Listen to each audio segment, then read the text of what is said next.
Hi, parents. It's Robbin McManne here. Thank you for listening to Parenting Our Future, which is in the top 0.5% of all podcasts worldwide.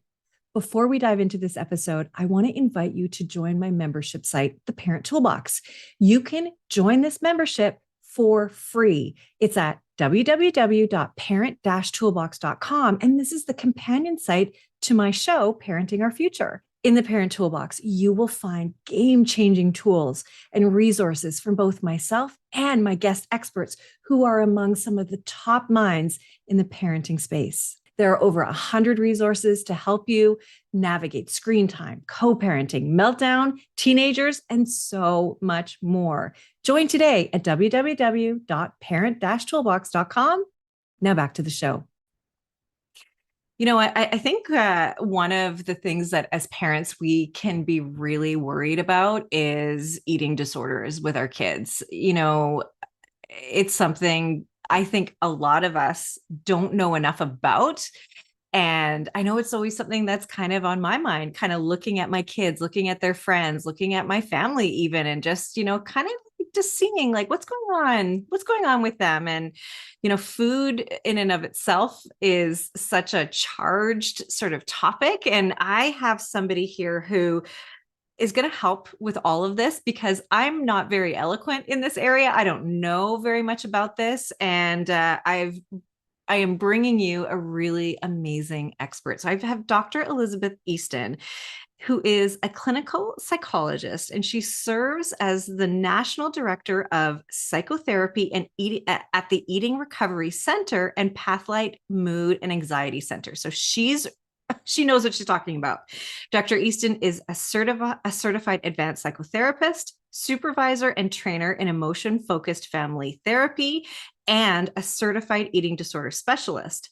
As a clinician, leader, and educator, Dr. Easton has dedicated her career to the power of caregivers as agents of change and healing for their loved ones. And she's also a mom to a 9-year-old son. I just want to welcome you, Dr. Easton. Thank you for being here and talking about this and teaching us and me. Thank you. Thank you for having me. I'm happy to be here. It's just such an important topic. We hear a lot about it. And again, I think that there is sort of this like background anxiety and worry that, our child might be impacted by it. And so let's talk about eating disorders in general and what is the root of an eating disorder? Why do some children, adolescents, why do some people have it? And why do some not? It's a great question. I think when you learn about eating disorders or people who either have one or have a loved one with one, you start to wonder, well, why them? Will this happen to my children? What is the course of it? And, I think ultimately the root of it is distress tolerance, being able to manage distress, being able to cope with distress. And eating disorders, the behaviors associated with eating disorders are one way of managing that distress, whether it's anxiety or sadness or a host of different emotions that we all manage on a daily basis. The feeling like you have the ability to feel those things, work through those things, is a big deal. We refer to it as self-efficacy, feeling like you could face a challenge, and if you face it, it'll go well. So in this realm, we talk about emotional self-efficacy. Can I feel this, the challenges, the stressors, particularly for kids, just the challenges of growing up, the pressures, the expectations, the comparisons, all of the things. So when we look at children who form eating disorders, it's really their best way to try to navigate a stressful world and not feel overwhelmed or pulled underwater. And so they feel like these behaviors either soothe them or help them focus on something that they have a sense of control over, or help them feel like they could avoid something bad happening, like rejection. So I think there's a variety of reasons why, if you ask someone who suffers what they feel like the behaviors do for them, but ultimately what's kind of across the board is it helps them feel less overwhelmed. in the short run. Really? I'm writing this all down. It's okay. So they're navigating a stressful world. It's soothing for them. It gives them a sense of control when maybe they feel out of control, a lack of control. Yeah. Um, they do it to avoid something bad happening, either perceived or actual. And they do it to feel less overwhelmed. Mhm. How does it make them feel less overwhelmed?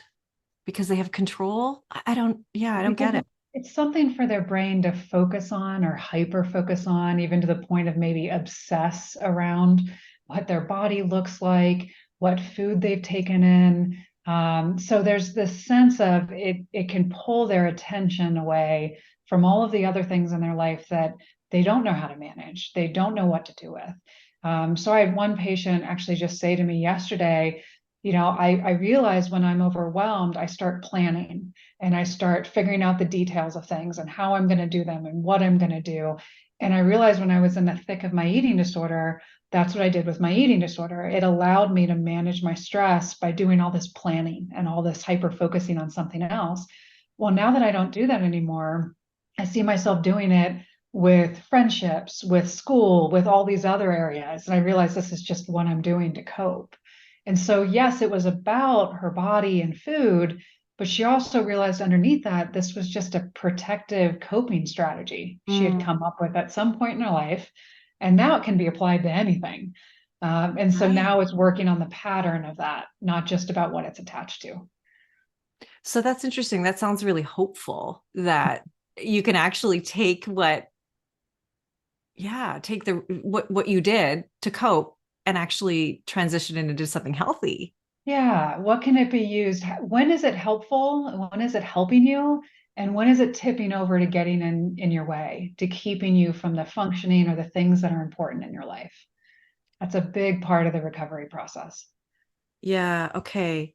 So what are the oh, I have so many questions at once. What are the red flags? Let's start with that. And then I want Yeah. to ask you after that about some of the things that come with an eating disorder because it sounds a little bit like the obsessive thoughts. It sounds a little bit like OCD. So, Sure. so Sure. first, I want to just ask you, okay, what are the red flags? Mhm. What comes with it? And then I got like 100 more questions. Sure. Yeah, and so, I'd say first and foremost, since I'm talking to a bunch of parents, like trusting your gut, trusting your instincts. I feel like so much of the work that I do is helping parents notice when something doesn't feel right. And Mm, just first and foremost, trusting that intuition mhm, and then looking for, okay, what is it that doesn't feel right? So, people who suffer from eating disorders may start comparing themselves to other people, how they look, what they eat, what they do and don't do in terms of like exercise and movement. So you can start to see that comparison. Now, that's also really common in a lot of children and adolescents that they're comparing themselves to try to figure out who am I? Do I belong? mm, But this comparison would be particularly around food and body and size and shape. And then frequent negative comments about their own body or about how they fit in certain clothes or their appearance in general in terms of various areas of their body. Discussing unhealthy weight loss strategies. So, talking about kind of fad diets or obsessing around, this is good food, this is bad food, which mm, is very much a part of our culture. And so that can be kind of hard to tease out. And then starting to avoid social activities, engaging with other people. So becoming more isolative. So not wanting to do the things they usually love doing, mm, or doing things they don't usually love doing, or they used to be something they just did, like running. And now it's become excessive. They have mm. to do it, they have to do more of it. And, I think in general, this is really tough with adolescents, irritability or excessive mood shifts. I recognize what I'm Yeah. saying there. Yeah, yeah, yeah. Uh-huh. But the mood shifts seemingly around food or body size and shape kind of activities in particular. So if those things tend to trigger these reactive moods. Wow. Yeah, that's a lot. Okay, so negative comments about their body, comparison with others, talking about weight loss strategies, avoiding things they love, or hyper focusing on things that they love, like something like exercise, Yeah, that sort of thing. yeah, Oh my gosh. Okay. And then mood swings and irritability well, yeah, if you're hungry, I mean, yeah, that's just it. Like that's an uncomfortable feeling. yes. Yeah. Is that a welcome feeling in a way? I think depending on the patient, some would say it's welcomed. So a patient, and I know we'll get into the types of eating disorders, but a patient with anorexia may feel like if they're hungry, they're quote unquote doing something right. Hmm. A patient who tends to binge, that's a very overwhelming feeling of feeling hungry because they could potentially lose control and start binge eating because of that urge. And Okay. so it really depends on the person. I'd say almost always it's a combination of both. It's a Huh. welcomed and a very scary, triggering feeling at all at the same time. Yeah. Oh my goodness. Okay. So what comes with eating disorders? It sounds like there's some comorbidities. Mhm. Absolutely. I think it's recognizing I mostly worked in higher levels of care, meaning, above the typical once a week therapy. Uh, Hmm. but I'd say, strong majority of my patients have had anxiety disorders, depressive disorders. Many have had traumatic events or more chronic trauma, complex trauma. Many have neurodiversity, so everything from ADHD to autism. So really kind of a host of diagnoses. So if you think about what we initially talked about, with this can be a strategy of coping, of making it Hmm. through distress, really all of these other diagnoses could be a part of the picture. And this is just one thing that kind of got brought into the mix to help them manage it. Yeah. Yeah. Well, and when I look at anxiety, depression, trauma, all of those things, how do you handle a situation where you have an adolescent who is struggling with their mental health, has an eating disorder, maybe is cutting, maybe is using substances, Mhm. has dangerous behavior? Where do you start? Yeah, yeah. It's definitely not a set answer. I think Yeah. ultimately it comes down to a really good assessment of what is the most lethal in terms of what they're doing. So, and I know using that word is scary and overwhelming for parents, but as a clinician, that's where we start is what could not just get in the way of your functioning, but what could actually lead to irreversible medical concerns, or lead to high potential to actually lose our patients. And eating disorders are the second highest lethal mental illness, only second to opioid abuse. So that is something that most people don't understand about eating disorders, really how deadly they are. And it's that combination of psychological distress and hopelessness, which can come with it kind of suicidal thinking and suicidal Mhm. action. And then you've got this whole other piece around medical instability that comes with changing your body size and shape through the use of food, or the use of what we call compensatory behaviors. So self-induced vomiting, diet pills, laxative abuse, even overexercise on a body that's starved can lead to cardiac issues and a Yeah. host of other medical concerns. So that's where we all start. If the eating disorder is really significant, it kind of trumps everything else. We have to start with stability medically and psychologically around the eating disorder. And then we're looking at all of the other factors as well. Now, if the substance abuse is potentially even more significant, okay, then we're starting there. And then we're weaving in the eating stability and medical stability with it. So ultimately, we're triaging. We're figuring out what needs to be managed first in order for us to have time to work with all the rest. Well, that makes sense.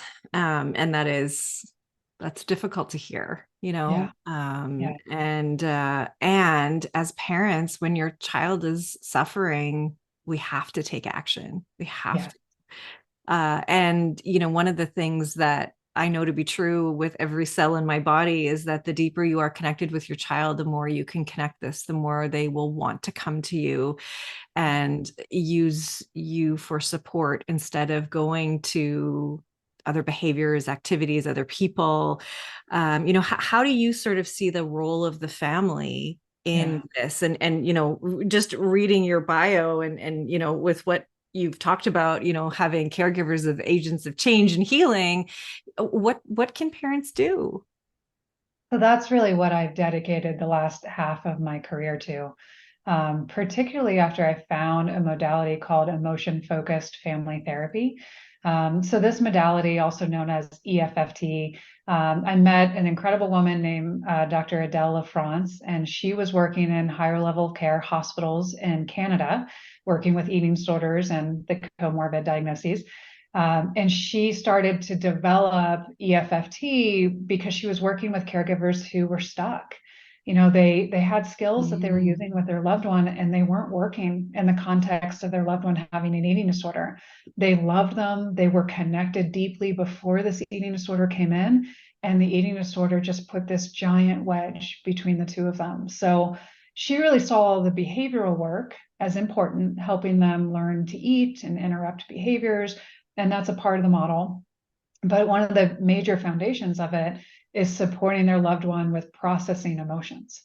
So if we Mhm. look at emotions like fear or sadness or the host of emotions, hopelessness, helplessness, all of these things, shame, as Dr. Brene Brown has brought to so many of us, we Mhm. look at those emotions, and if they don't actually get identified and we don't move through them, particularly with people who can support us with talking about them and working them through, then they get stuck inside of us. And then we have to manage them with a lot of these symptoms that we're talking about related to things like eating disorders. So the idea behind EFFT is to use the caregiver as the agent of change and healing for both behavioral work and emotional processing. So we actually teach a skill for how to engage their loved one with their emotions. And then many skills in addition to that, to what gets in the way for the caregiver. What could keep them from engaging with their loved one because it's scary or it Yeah. hasn't done well in the past, or it tends to lead to big blowups or more isolation, all of those things. So we focus quite a bit on taking care of the caregiver as well. I'm so glad you said that because as you were talking about it, I'm like, yeah, but what if they're not like, what if they don't know how to do that? Like, let's Yeah. be honest, as parents, we didn't know this was going to happen. I No. mean, I say it all the time. It's the most important job we do, and we do it with zero training, zero Yeah. preparation for the Yeah. real hard stuff that can be life and death. And so, you know, I always, obviously with the work that I do, starting young and connecting with your kids, learning who they are, you'll never waste that time. Like that's never, never something that you'll regret doing is connecting with your kids because it Right. lasts for so long. It makes such a difference. So I love that. And I wonder too, if you have a family hypothetically that has a child that's in crisis and you have one parent that is doing the EFFT Mhm. and one parent doesn't. Mhm. How does that work? Well, let's say that that's actually a very common scenario. One parent Yeah. will seek us out and kind of be a big part of the treatment process, and the other parent is supportive but kind of in the periphery. My first question is, what is happening for the parent in the periphery?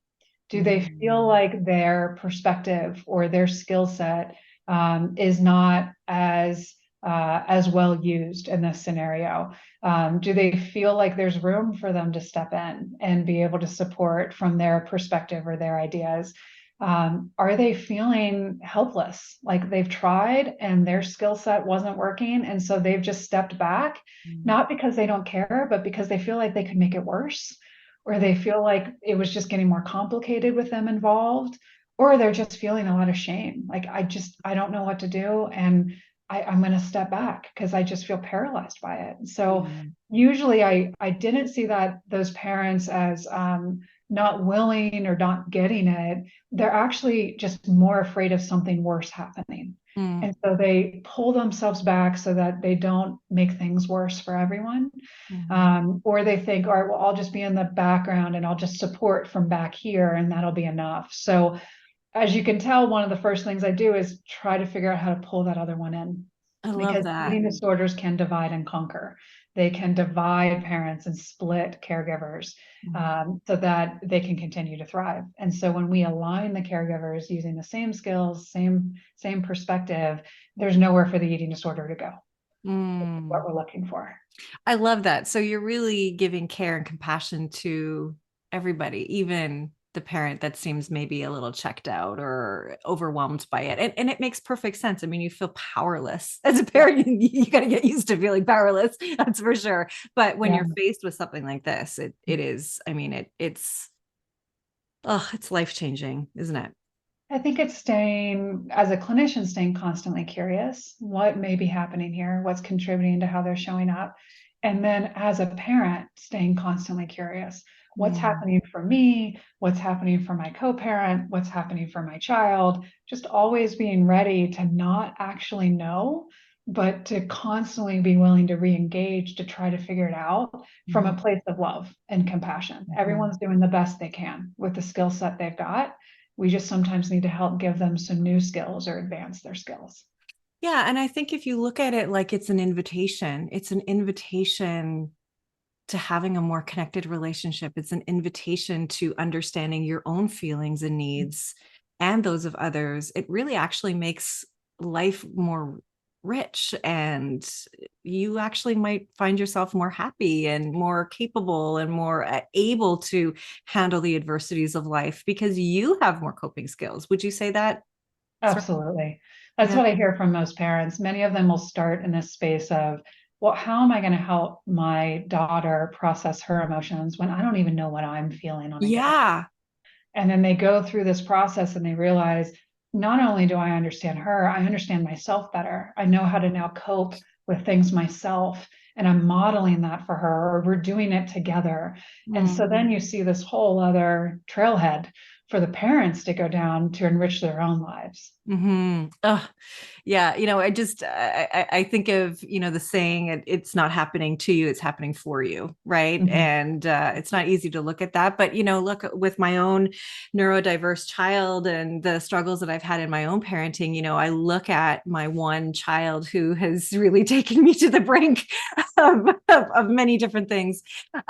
He's my greatest gift because he every day is a reminder that I want to do better, you Mhm. know? Yeah, So greatest this is, teachers. yeah, Yeah. really, truly. So I want to kind of get into what are the different kinds of eating disorders? I think of anorexia, I think of bulimia. Is it Mhm. just those two? Are there different kinds? I don't even Yeah, there are a few other types. I would say to start off, getting a good diagnosis, having a clear sense of what the behaviors are and what the symptoms are is very important. And know. then also, it's there are many things that are commonalities between them. And so ultimately, the diagnosis is more of a shorthand between clinicians on what are Mm, we working with and what do we need to make sure we resolve than an end all be all. And I also say that because sometimes we'll have patients start with one diagnosis, and as they're moving through their treatment process, the recovery process, they may shift into other symptoms. And it's not that now they've picked that one up, it's just the mm, symptoms have shifted on their road to recovery.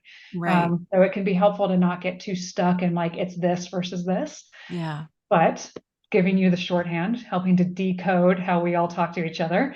Yeah. Anorexia is characterized by significant weight loss Hmm. in a short period of time, usually.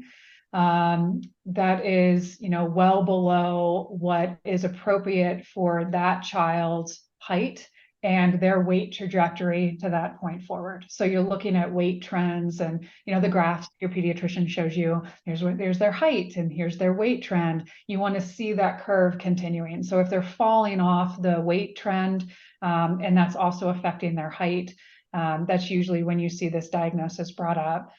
Restriction of food, and overall a distortion. So when they look at their bodies, they see them as much larger than they actually are to the rest of us. So they have a distortive perspective of what their body looks like. And what can come from that is a desire to lose weight. So constantly Mm. driving to lose more and more weight. So that's kind of the anorexia restrictive type. There's another subtype within anorexia that's binge purge, which Mm. means they will restrict. And then they also have times where they will binge eat and eat large amounts of food in one sitting. Um, and or they may use compensatory behaviors that I mentioned before, like self-induced vomiting, diet pills, laxatives abuse, and overexercise, excessive exercise. So that's anorexia binge purge. And this is where it gets tricky. That's why I mentioned this can kind of get morphed, right? Yeah. Bulimia is characterized by that binge purge cycle as well. Mm-hmm. They just tend to not be as low body weighted. Oh, So interesting. they can restrict a little bit and restrict some, but they have more of a cycle of eating large amounts of food and then getting rid of it, quote unquote, in some way. So that's anorexia, that's bulimia.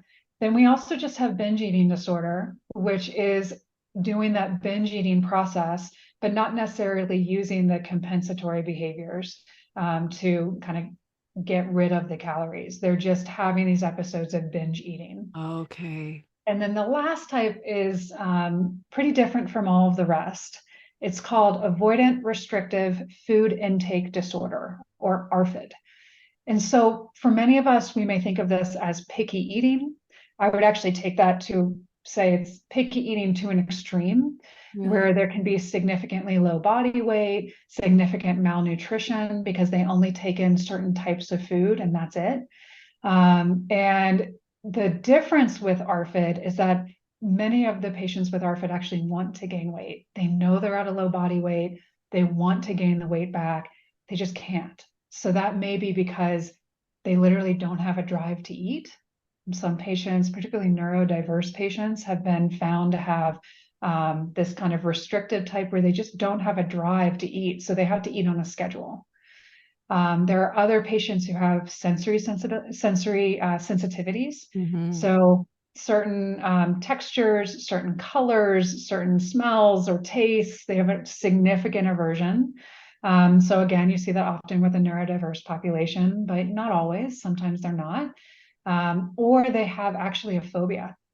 So some ARFID patients are afraid of choking or afraid of vomiting, and that can lead to them not taking in certain types of food and then becoming malnourished. So ARFID is kind of its own animal. It was a lot of these symptoms were under feeding disorder for many, many years.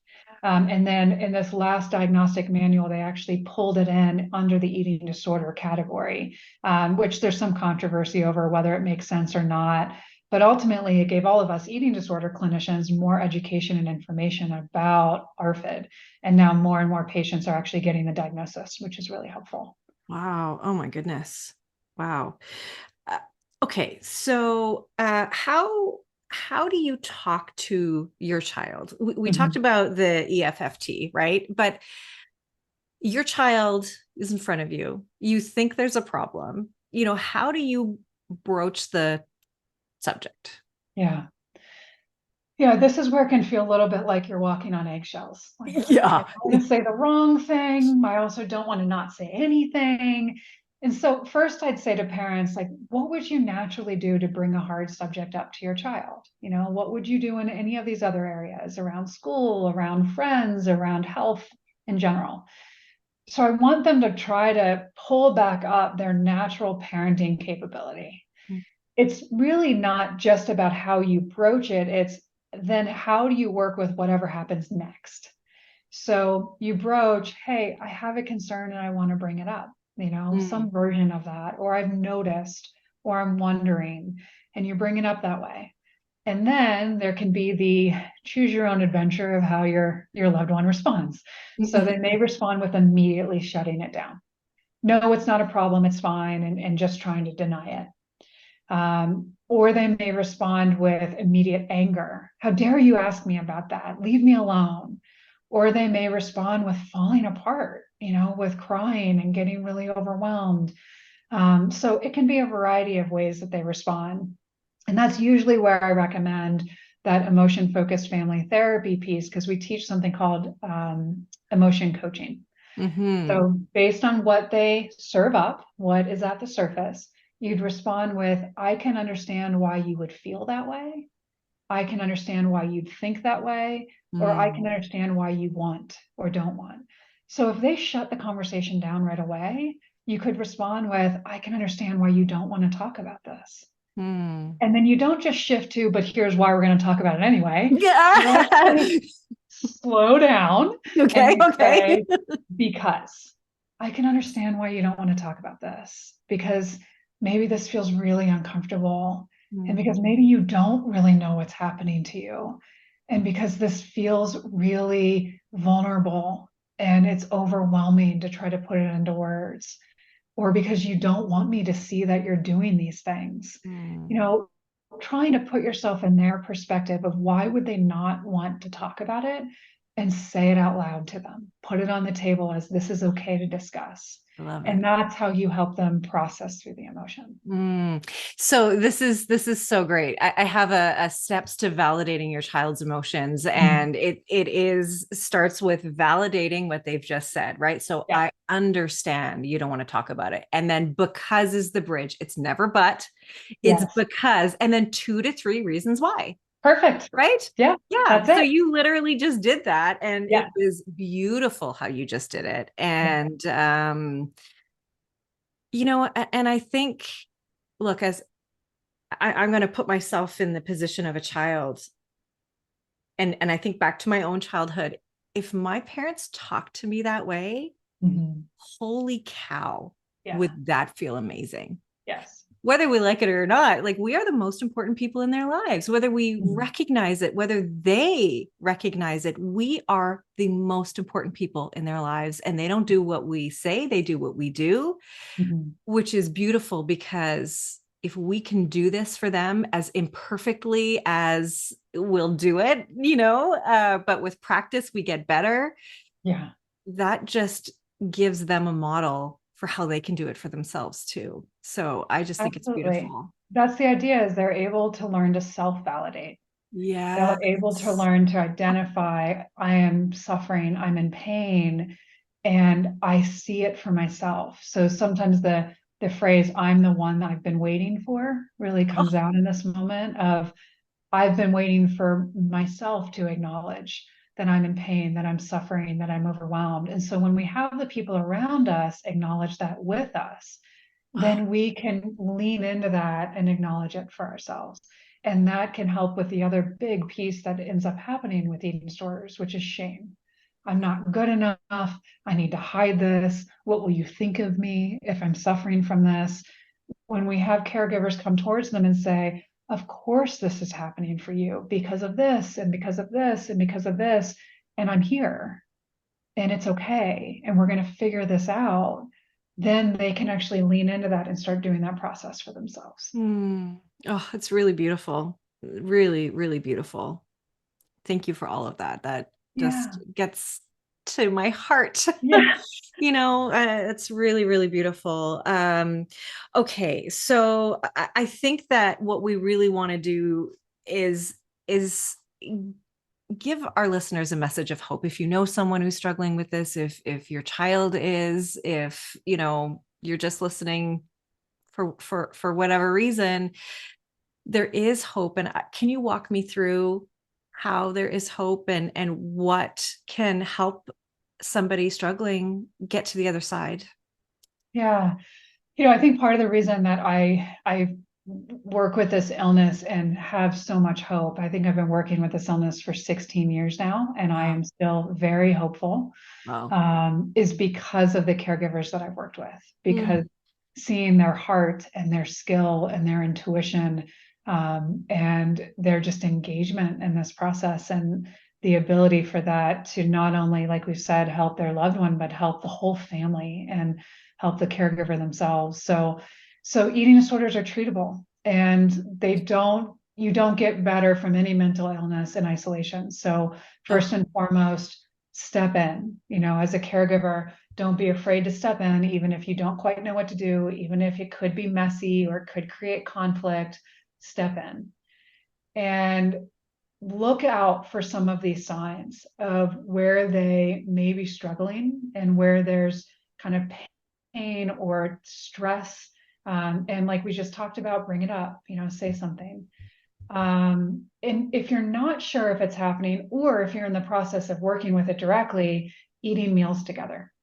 It seems so simple, but often what ends up happening is people who are suffering from eating disorders start eating in isolation so that nobody can see their behaviors, whether it's Yeah. binge eating or restricting or whatever it is. Also exercise. So just starting to step into these areas of their lives. So encouraging meals together, encouraging exercise and activity together. So you can see, is this excessive? Are there any extremes?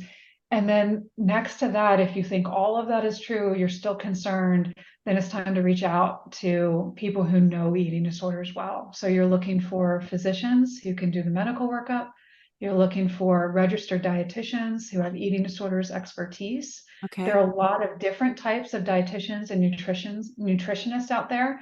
They're all wonderful in their specific scopes. Look for someone who has the scope of treating eating disorders, because it's its own specialty. Oh, I didn't And know it's that. it's kind of the same with therapists. It's kind Mm. of like you want to just go to any therapist to work with autism.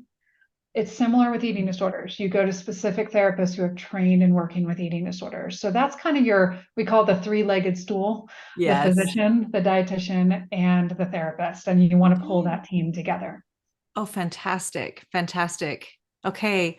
Well, I love that you say it's highly treatable. I love that there is hope. And I think that, with every episode that I do, this is all about hope that, yeah, we recognize like there's some heavy stuff, there's some hard stuff that we face as parents. And I absolutely love what you said, that we do not get better in isolation. And you said it for mental illness, but I think in general, Yeah. we just don't thrive in isolation. And so many of us are in isolation. We just don't realize, and this is, that's not just related to eating disorders, that's in Yes. general, Yeah. it's Especially after the last few years. I think maybe yeah. people recognize it even more after the pandemic, and just how essential it is to be in connection, be in relationship, and be seen and understood by others. And that's really the opportunity you have in working in this recovery. Oh, well, I am just so happy that this issue has you.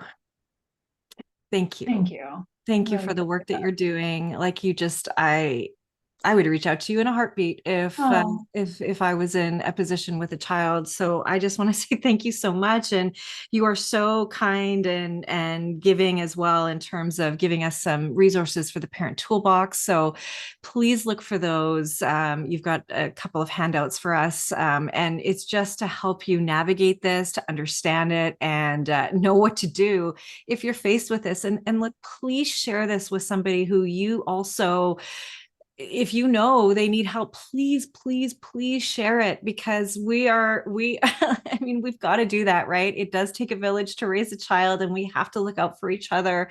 And if you know somebody who's in it, they might not even be able to stick their head up out of the situation they're in to even know what to do next. And so we need to help each other out. So Dr. Elizabeth Easton, you are wonderful. I am so happy to know you and to have talked to you. Thank you so much for what you're doing. I really, really appreciate it.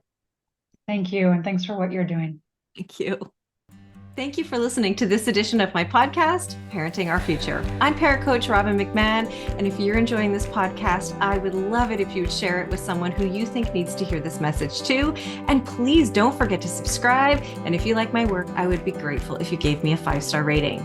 And if you like my content and want more, please visit my site, parentingforconnection.com, where you can find out more about my coaching, my courses, and all things parenting. Until next time, I am wishing you and your family peace, connection, and joy.